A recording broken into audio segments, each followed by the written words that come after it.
What's going on, everybody? Welcome into Profit Picks. If you are new, we always start this show by being transparent.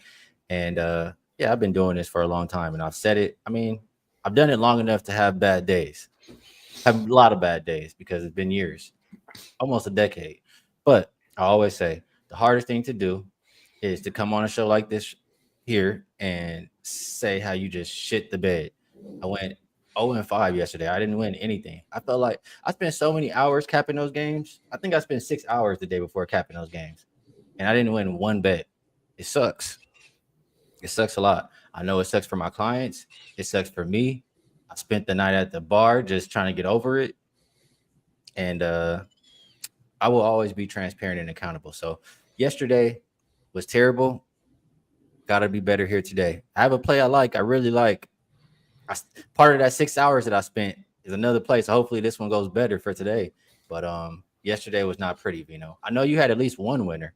Hopefully your day was better than mine. Well, it was if you had one winner.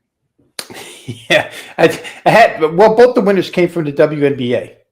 The Aces first half total over 44.5 worked out real well, and the Indiana full game total, the game total worked out well, 91-90 final against Atlanta. Boy, Atlanta looks good, Skee, early on.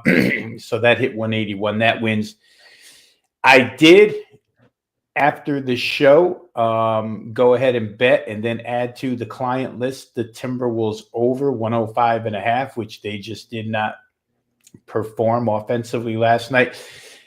And shame on me. I stepped into Major League Baseball for one and didn't get there. So I had a 2-2 day. I lost I don't know, a point something, 0.6 of a unit, 0.6. So not a horrible day considering what's going on. The last couple of months here, we're still up 68.6 since the 17th of March. So we'll look to do better here today for sure.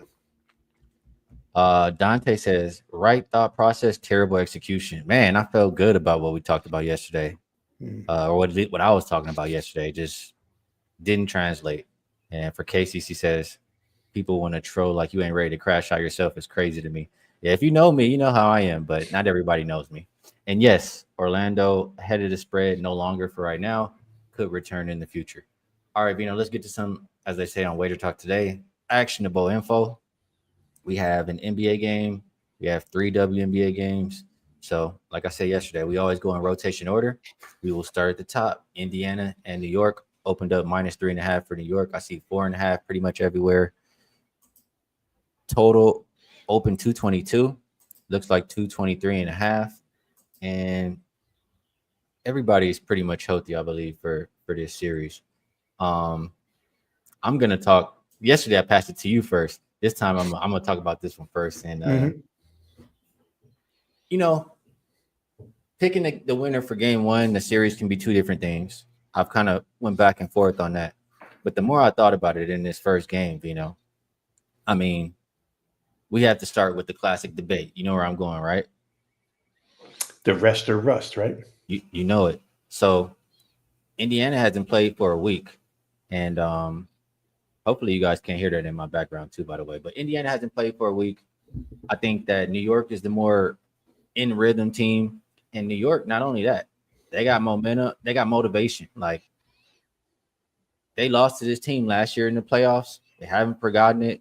Last year, when they did lose, they were dealing with injuries. This year, they're healthy. They have the additions of Bridges, Karl Anthony Towns. So I feel like they're a better team in general. And I think that they can control the boards. So I think in this first game, especially with it being at the Garden, they take out their frustrations on this Indiana Pacers team. I think the Knicks win big in this first game. So I took them -4. What do you think about that, Vino? What do you think about the game? Well, I'll talk from the other side of the game because I bet the total.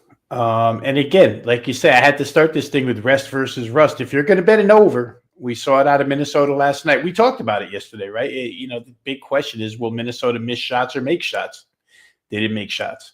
And so after the game, you're like, well, Minnesota was rusty and maybe they come back in game two. Here, I just think it's difficult when you're Indiana to have 10 guys go cold, no matter how long the rust is. Indiana's a team that runs 10 out there, all pretty much capable scorers. they don't have one certain player that they depend on for all their points, just disperse so well. So I don't think they'll have as much trouble here. And for Indiana, a team that likes to run, maybe having a few days off is a little bit of an advantage here. Where series is concerned, and maybe where first game is concerned, I'll say this. Kenny Atkinson even said it. He talked about Indiana's 48-minute motor, is the way he referred to it, which wore his team down in individual games in fourth quarters and in the series overall. He said their physicality is underestimated by a lot of teams. Not that the Knicks will do that, but I make the Knicks a little bit comparable to Denver in the fact that it's basically an iron five. They'll come off the bench now with Mitchell Robinson and Miles McBride, but they're going to roll with their guys. Indiana's got a few more. For Indiana's offense, I'll say this. The Knicks in games 3 through 5 in that Celtics series, they started to show some vulnerability. They gave up 115, 113, and 127. Boston's slow tempo, methodical, 3 happy. Indiana's the exact opposite. They're fast tempo, and they're not really 3 happy. They'll go to the rim, attack aggressively, and kick out for threes. So they're kind of different than Boston. Boston did put up all those points, shot 48, 48, and 52% in the last 3 games of that series. I always believe that Indiana can impose their will, not for 48 full minutes on the road, like they might be able to do at home, but 4 sections of the game, I think they can do that. So I think they can score their points. That's what I'm getting to here. I think they can score. Now, the other side of the coin, I think there's advantages for the Knicks here as well, especially in the form of rim attacking, right? That's all we see Jalen Brunson do. And we see Josh Hart come in and clean up offensive rebounds with dunks and Anunoby, et cetera. And they shoot threes as well. So they're balanced. I think they can get theirs. They just disposed of a team that was ranked number 2 in the league in 3-point field goal percentage allowed. I mean, Boston's perimeter defense, I talk about it a lot, but it's as good as it gets. Indiana's not quite that good, so the Knicks may get more clean looks from 3 here. If you just want to center on their stars, Skee, Brunson and Towns have been a handful for this particular team, Indiana. Brunson's last 15 games against the Pacers, he's averaging 30 a game. And for Towns, this year since he became a Knick, 30 points a game against Indiana this year. And in his last 4 games against Indiana, he's had a pair of 40-point performances. So those 2 guys, Indiana hasn't figured out how to stop them yet. I don't know that they stopped them here. I'm going to say this about Indiana. I just want to point this out because I found this unbelievable. Generally, when I'm playing overs and I see a team go ice cold for a quarter, and the total's fairly high, you're generally that total's shot. Games 2 through 5 in that Indiana-Cleveland series, here's what Indiana had. They had a 15-point first quarter in game 2. They wound up with 120. Then a 13-point second quarter in game 3. They wound up with 104. A 20-point third quarter in game 4, scored 129 total. And a 19-point first quarter in the clinching game, and they scored 114. I'm just going to put that into context. That means that in only 3 quarters of play, in those 4 games, 3 quarters, Indiana scored 105 points, 117 points, 109 points, and 95 points. That's a whole lot of points for 3 quarters in individual games. So if they go sour in 1 quarter, they're still capable of pushing a game over the total. Their playoff games to date are 7-3 over, 70%. Every single time they've gone over, it's hit 230 plus in the playoffs. Played the Knicks 3 times this year. Those games went 253, 243, 221. Not that regular season means a ton, but I think that styles make matchups. 253, 243, 221. We need 224 here to cash. I think it's right in that target zone. So I played over 223. I see some 223 and a halves out there now. But I like it over, Skee. And if rustiness hurts me, then so be it. But I think that these 2 teams can get there. Off the top of my head, I'm trying to remember. Like I'm not, I have reasons to think about the opposite side as far as the total is concerned, but I'm not in the business of playing Pacers unders. I'm just not. But I will ask you, I think game one went under, or did Do you know how the game ones have done for Indiana so far in the playoffs this year? Yeah, I have it here. Pull it up for you real quick. Yeah, I'm over here. I should have had it had my screen up too, so I'm slacking. That's all right. I got it here. So against Cleveland in game one, that game totaled 233. It was 121, 112. Then the earlier series. Yeah, it went over. It was 233. And then against Milwaukee, that was lower scoring, 117. Milwaukee only had 98. So 215, it stayed under the 227. 1-1. Okay. Yeah, I guess I leave the total to you. I don't feel very strongly about it. I did see a comment earlier. They were giving some credit for yesterday's props. Said great props yesterday. Yeah, we talked about some good props. The only problem was I talked about 3 good props. 2 of them were really good. I only took the one that lost. So today, props, anything that sticks out. I mean, we know Cat does well versus team, right? It's a little bit harder for props in this game. What were you gonna say? I'd say 30 a game this year. He's averaged against Indiana. A couple of 40s. I would think if I like New York, he has a big part to do with it. But like I felt stronger about the props yesterday than today. So I don't want to tell you guys just anything, Yeah, I think that's it for NBA. Anything else before we move to WNBA, Rob? I don't have the numbers in front of me, Skee, but just off the top of my head and watching the Knicks games in the playoffs, and the chat can look it up if they choose to play. But I feel like Josh Hart's PRA generally are underpriced and get over because he does so much of everything. But I don't have those numbers in front of me, so I'm not going to recommend it. Just if you guys want to go ahead and research it, I think that Josh Hart PRA is normally a pretty good place to be. And I want to say prop queen, Miss Ariel Epstein, mentioned Josh Hart. Maybe it was rebounds yesterday. She said something about Josh Hart yesterday too. So could definitely be a guy to look into if you're looking for player props. All right, WNBA now, Veno. Let's get it on over. 3 games. First up is, we've already seen this once this season. Dallas Wings, Minnesota Lynx. Opened up Lynx minus 11. They're now 11.5-point favorites. Total came down. 168 was the opener. We're looking at, it's all over the place. I'll say 167. Looks like for Minnesota, there's still no McBride. There's still no Aubrey Griffin, there's no Aubrey Griffin. And then Alana Smith is actually probable. So 1 starter back in the lineup for this Minnesota team. For Dallas, nobody's on the injury report. And in that first game, Minnesota just, the more the game went on, they just flexed their muscles on them. We know they're a way better team, They're at the house now. When I took them last time, the spread was 7. I know by game time it dropped to 4. They ended up winning by double digits. Now the spread is 11.5. Has it gotten a little bit too rich? Do we just pivot and, do we just fade? I thought about fading Dallas defense because we know long term, they give it up. I think last season their opponent team total was 32-8 to the over, and I think this season is 2-0 to the over again. But Minnesota team total tonight is 90.5. That is quite a bit. Is it over? What do we do about this game, Veno? I think I still have to slightly try over here, Skee. First things first, I just don't give Dallas power rating wise any advantage home or away. Their home floor means nothing in Dallas, right? They're probably they're the same team on the road as they would be at home. Minnesota home season opener should be a big deal for the Lynx here. Should be a huge crowd.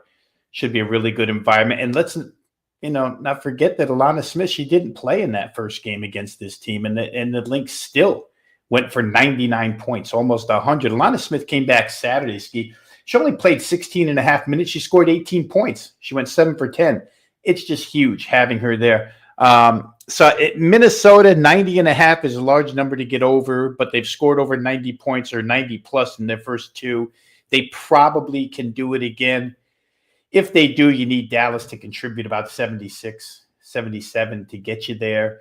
And it's funny, but I'm a big proponent of player bounce backs, but Enrique goes 2 for 14 Saturday in Dallas's loss. And oh boy, don't get me started. The second half was abysmal.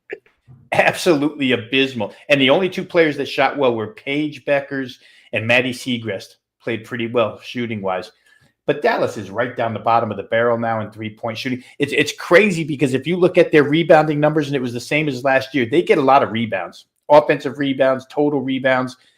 But a lot of times it doesn't go back into the hoop. They've got capable scorers this year. Ty Harris can score. Carrington can score.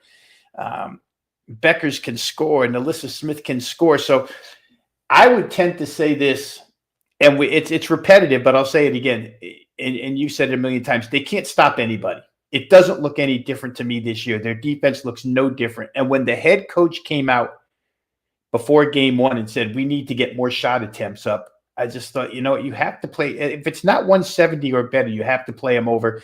I'm lightening my stance a little bit on this one today. I didn't play it strong, but I ended up on over 166. I think the only reason for the drop in total, Skee, is because Kayla McBride's status was really up in the air until this morning. And as soon as that out went next to her name, that total came down to 166.5. I played it without her the first game, without her and Alana Smith on the road, and they still got 183 points or whatever it was combined. So I get the feeling right now that Minnesota thinks, you know what, we can just outscore these guys. They can't stop us, and maybe there's not a ton of exertion on defense, although it's a season home opener. Maybe they do play with some intensity on the defensive side. But in the long run, I think 166.5 is just too low for a Dallas game.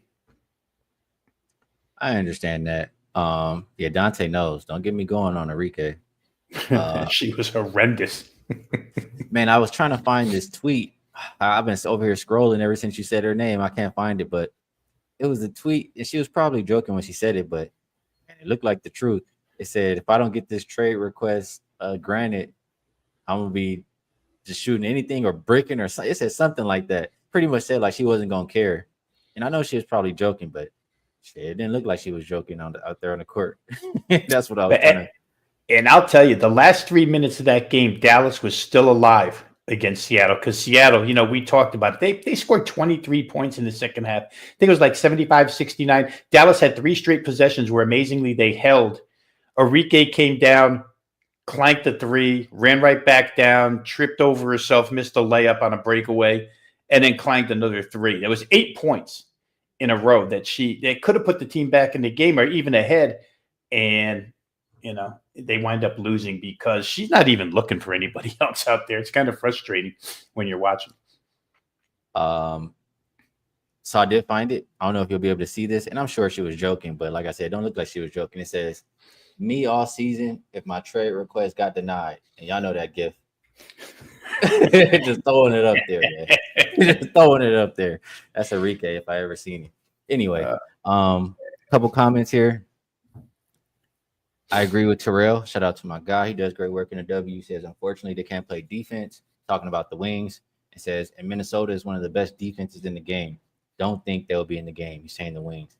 B Daddy says, Minnesota will be complacent after destroying them in Dallas last week. You said something along those lines, right? But I don't know. I mean, I don't know if complacent is the right word, Skee, but I would say that Minnesota's mindset is, we can score 100 on these guys and win. We don't necessarily have to hold them to 60 because we know we're going to get ours. And in front of the home crowd in the season home opener, maybe the offensive show is more important. I'm not sure, but I know Alana Smith didn't play in that first game. And if she's going to contribute 18 more, it's going to be hard to stop Minnesota from scoring 90 plus. Yeah, it is the home opener. I'll say this. They beat the Sparks by 15? They beat the Wings by 15. Without Alana Smith, I mean, and on the road, I think at home, they can absolutely blow them out. So, and I don't think they're complacent because I think this season is like the Lynx are on a mission. Like the way they lost the finals, the same reason I was on them in the first game. So, yeah, I think I'm with Terrell. I think we're going to see that electric slide tonight, and I think they're going to win by double digits. So So that's how I'm feeling about it. Next game up, Sparks and Mercury. Opened up -2.5 for the Mercury. We now see 5.5 is a consensus. Totals come down from 163.5 to 160.5 for the Mercury. I mean, we're going to see these two out for a while. Kalia Copper, Natasha Mack. Then for the Sparks, we know Cameron Brink is still out, Ray Burrell out. Rakia Jackson had concussion protocol, if I'm not mistaken. Pretty sure.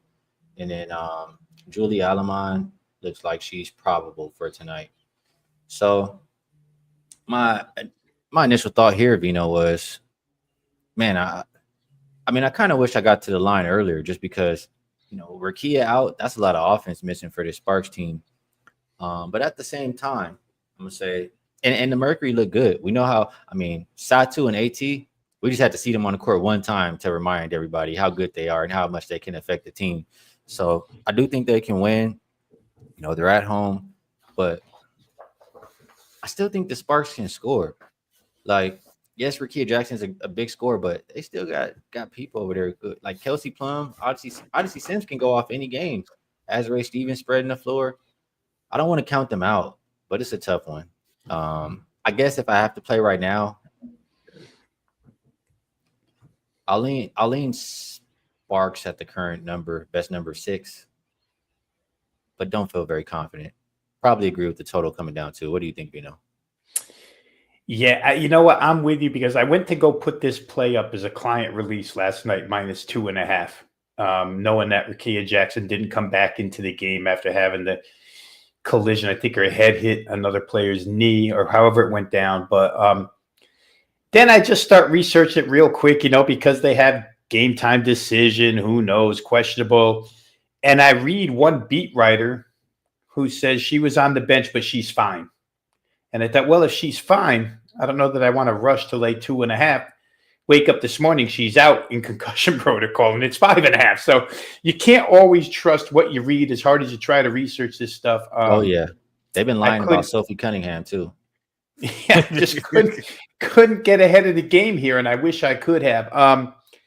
For Phoenix, first of all, back to LA. I mean, Ray Burrell and Rakia Jackson in 2 games, down 2 starters. That's just terrible for this team that was injury prone last year. Still waiting on Cameron Brink to get back. The depth is certainly limited, even with Julie Alamon back tonight. Who knows what she'll even contribute? She hasn't been in the league for a couple of years. 7 deep. The front line matchup, here was my biggest note on this game, Skee, is I thought the front line matchup is not good for Los Angeles. I mean, to me, Sabali and Alyssa Thomas, and may push them all over the place. There's no reinforcements to help the LA front line out in this game.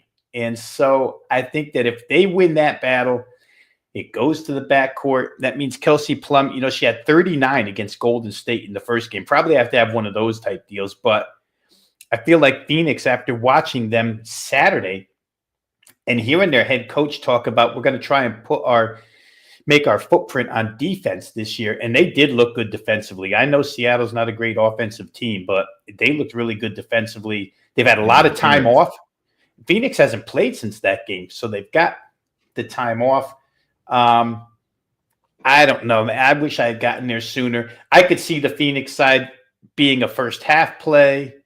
I think it's only a 3-point number there. They should come out fired up. I could also see that maybe in the end they wear Los Angeles out over the course of 40 minutes, trying to grind 5 starters, get as much as they can out of them. LA only came up with 13 points in the fourth quarter after Jackson left that Minnesota game. It was a lot closer than it ended up.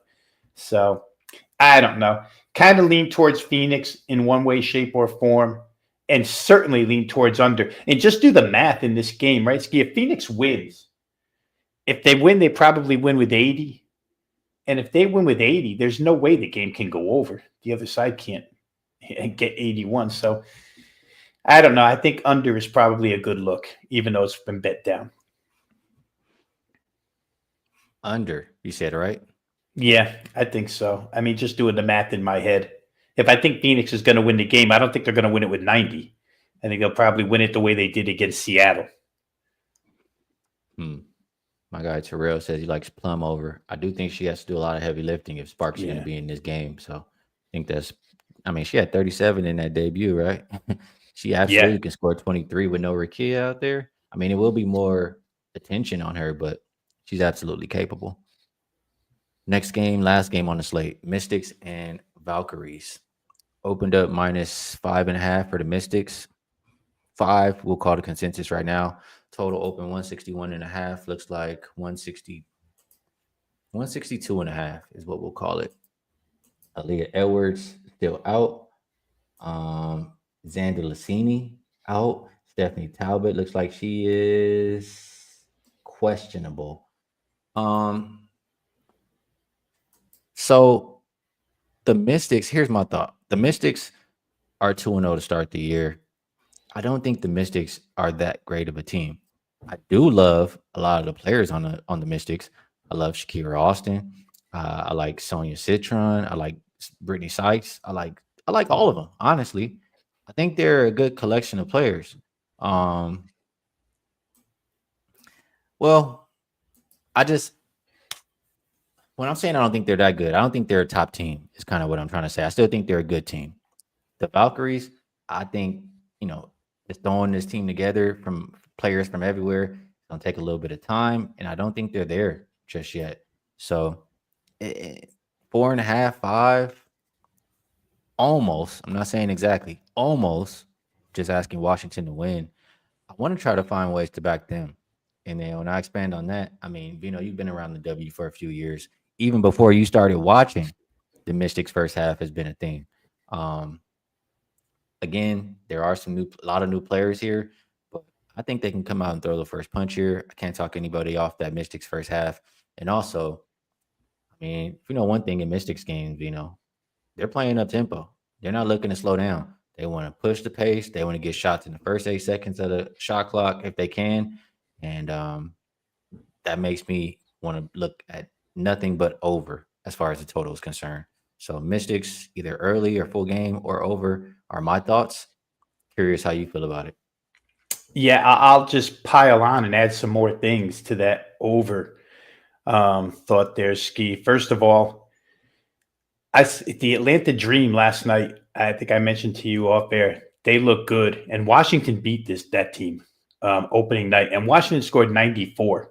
They gave up 90, but they scored 94 and won that game. So after watching Atlanta now, a couple of games, that's kind of impressive. Makes me think that Washington is probably a little better than what I thought they would be to start the season. Secondly, Washington comes back and they play Connecticut, who we saw is not a good offensive team. Throw 8, 9 new players out there. Connecticut scores 85 on them.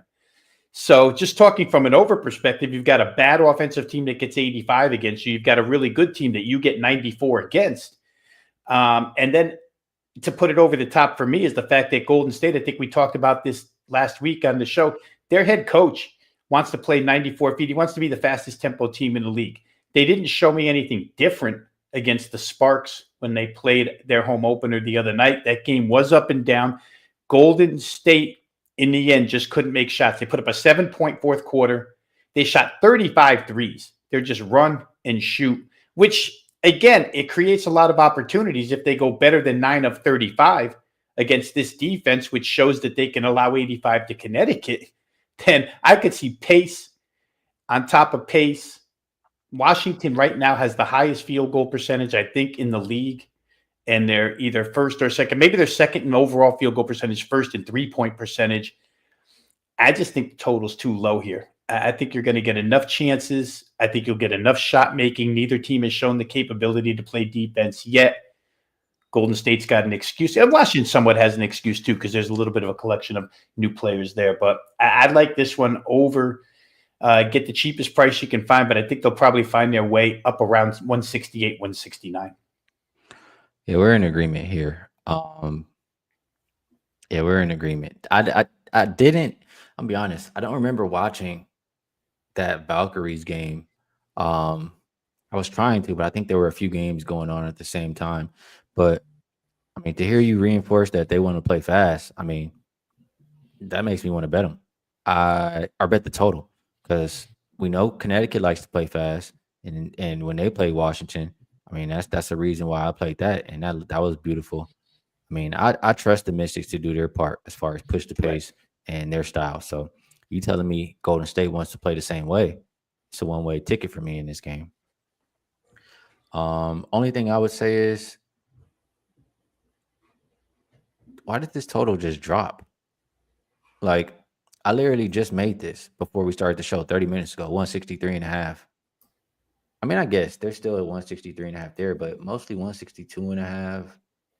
I'm just curious why it dropped, but I don't think it dropped for a good reason. All right. Think we did some pretty good work here, Vino. We've been on here for a little, slightly over 30 minutes. We talked about 4 games, and now it is time to move to best bets. So, my bad, bear with me. There we go. Best bets.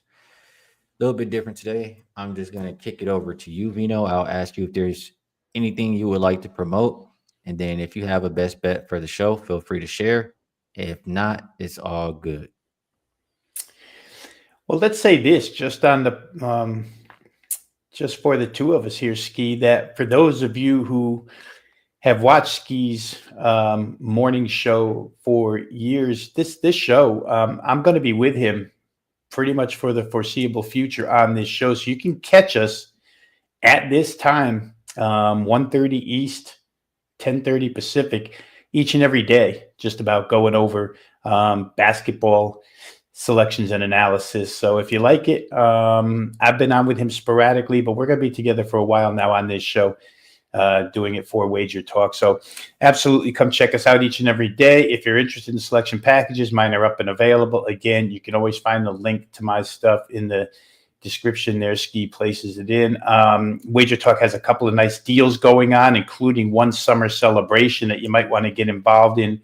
It lowers the cost all the way. Just reading their promo earlier this morning, lowers the cost to $5 a day to have a handicapper selection. So if you're interested in such things, go ahead and check Skee or I out over there at wagertalk.com. As for best bets, let's get into that. I'm just going to go back to the last game we talked about, Skee. I won't reiterate everything I said, but I will say that I played Washington Golden State over 162 and a half. I believe you can still find that out there. There was one stray 63 and a half for a while. But most other books were 62 and a half, 63. So I describe why I like it. It's going to be my best bet for the show. Hopefully we cash this one the way we cashed yesterday. Yeah, and my bad. I'm gonna double up on that. But yeah, everything Rob said, you guys know you can check our workout at wagertalk.com. It'll be a buy low on me. If you think that I'm gonna turn it around right now, if you think I'm good at bouncing back, or you think I can bounce back today, then you can get involved. My best bet for the show, I'm with Rob.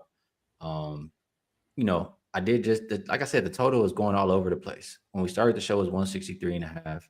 The opener was 161 and a half. Right now, I see a 162, and I don't have a reason not to take it. So I'm going over 162 between Washington and Golden State, just like Mr. Rob Veno is my best bet. It'll be a double best bet for the show for both of us. And then we'll see. We'll talk about it again tomorrow, see how we did. Hopefully we can get to the window. Veno, it's great doing the show with you. Always appreciate you taking the time to cap these games with me. To the chat, appreciate all you guys. Shout out my guy Terrell. You putting in some work in the chat. Good to see you. Hopefully all is well with you. B Daddy, Step Back Jay. It's a lot of usual suspects, some new faces as well. And hopefully the show can continue to grow. If you enjoyed it, hit the like button for us. If you want to know whenever stuff is live over here on Wager Talk, subscribe so you get those reminders. We will be back tomorrow at 10:30 a.m. Pacific Standard Time, 1:30 Eastern, and we'll catch you guys then.